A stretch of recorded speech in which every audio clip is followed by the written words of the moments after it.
recently won the Navy Cross for saving a fellow soldier's life, he preferred not to talk about the war.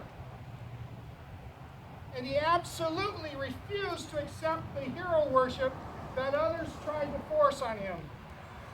One of the few comments that Bradley made ever about the war he made to his young son, James. In response to James' remark about heroism, John Bradley replied, "The heroes of Iwo Jima are the guys who didn't come back." The heroes of Iwo Jima are the guys who didn't come back.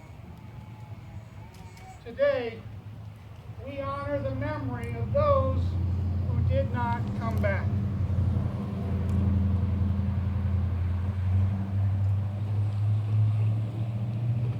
In 1982, in remarks during a memorial address, President Reagan offered these words: "The United States and the freedom for which it stands, the freedom for which they died, must endure and prosper. Their lives remind us that freedom is not bought cheaply. It has a cost. It imposes a burden." This afternoon, we are reminded of the cost of freedom, and that it is high. It has been purchased with the blood of men and women we remember here today, and the painful memories of those who have been and continue to be deprived of their loved ones. May we also be reminded, however, that the burden freedom imposes falls on our shoulders, the citizens of this great nation. We must fight to maintain our freedom here at home for the generations to come. We do not have the luxury of taking our freedom for granted, because freedom can fade. We cannot surrender our freedom for expediency or convenience sake, because freedom can be lost. 153 years ago, President Abraham Lincoln, standing before a group of dignitaries and citizens gathered at Gettysburg following that devastating battle, eloquently said that we here highly resolve that these dead shall not have died in vain, that this nation, under God, shall have a new birth of freedom, and that government, by the people, for the people, shall not perish from the earth. What he was saying is that we have a responsibility to not allow those who die for the sake of freedom to die in vain. The responsibility for keeping the freedoms that we enjoy also remains on our shoulders. Let me close, please, with a prayer. It's not my words. I don't know who the author is, but I want to read to you this prayer.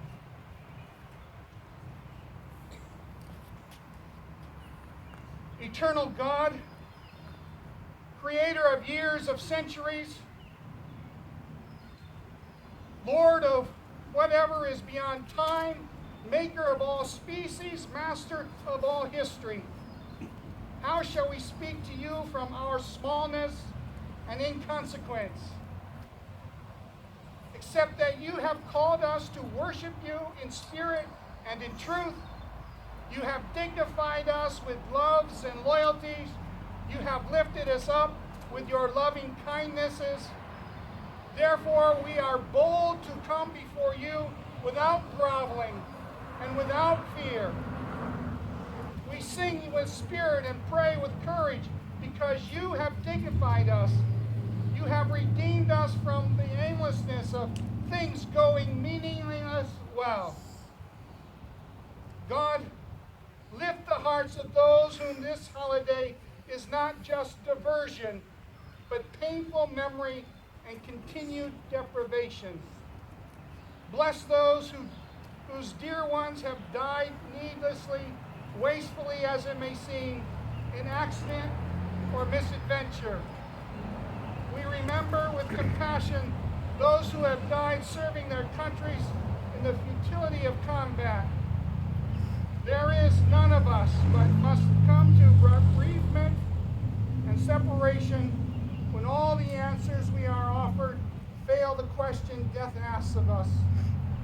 We believe that you will provide for us as others have been provided with the fulfillment of blessed are those who mourn, for they shall be comforted.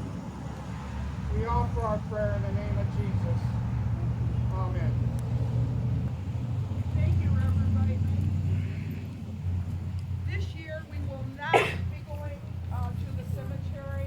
There was just a low attendance, and it's getting to be too hard for some of us older people to make it there.